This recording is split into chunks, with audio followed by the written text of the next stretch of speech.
Good morning. This is John Mulligan from SES New York, 2008. I'm here with Jason Calacanis of Mahalo. Hi, Jason. Good morning. Thanks for having me again. And we're here with some exciting news about his launch of My Mahalo. I haven't seen it yet. I don't think anyone else has really seen it yet.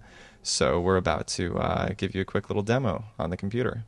This will be like the reaction video, right? We're going to see your reaction to it.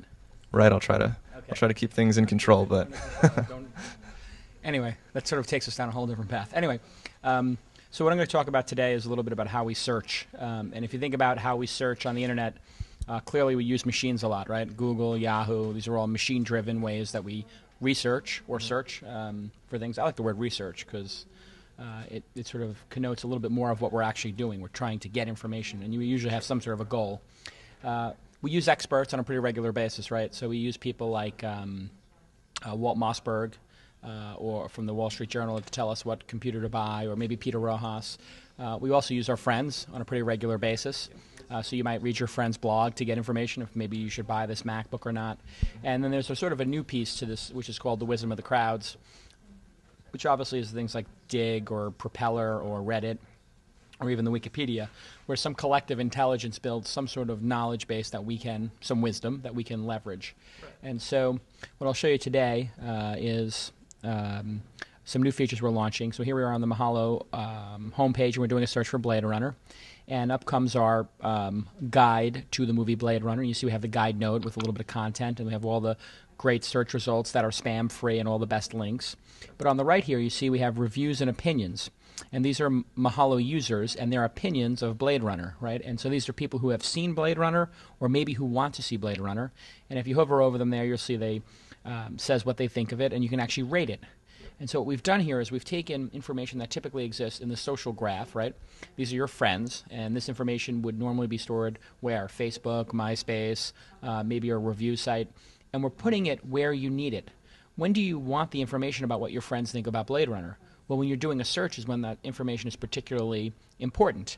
And so what we're going to do is we're going to put a little box there with your friends, and a little bit lower on the page we'll actually show you the reviews that your friends actually wrote. And so we're going to order these reviews here in the order in which people are your friends and how trusted they are. Then we're going to put people who are not your friends on Mahalo and how trusted they are by Mahalo. So you're saying that the rankings that are integrated in it are ranked by how close they're connected to you? Right. So first it's by how close they are, and then after, so it's this first is a group of people who are your friends, you have direct relationships with, and then the rest will be people who are closer to you and who have high trust scores.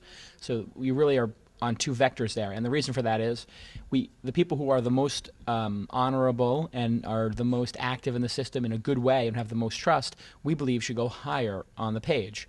So now, and the way we get that trust score is by people submitting links to the site, because people can submit links, people can build pages. So the more pages somebody has built, the more links they've had accepted into the system, the more they've helped build Mahalo and make Mahalo better, the more their reviews will come up higher.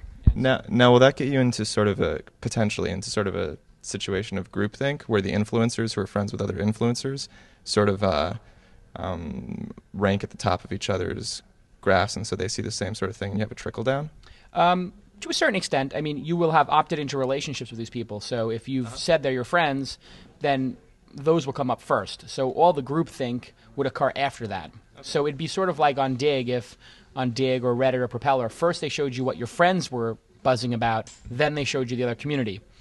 You would want the bias of your friends, right? You would have opted into the bias of your friends. It's sort of like there are experts on restaurants, but you might go to your friends first and say, what restaurants do you like? They're not as qualified as the restaurant reviewers, but you will maybe take the less qualification from them, less knowledge about food, and trade that off for more trust in your relationship. Okay. So we make those decisions on a pretty daily basis, right? You might ask your friend what car to buy. They might not be a car expert. You might actually trust your friend's opinion over Road and Track or Autoblog. Just sort of interesting thing. Maybe we're right, maybe we're wrong, but that's just human nature. No, that's a cool feature. That's really great.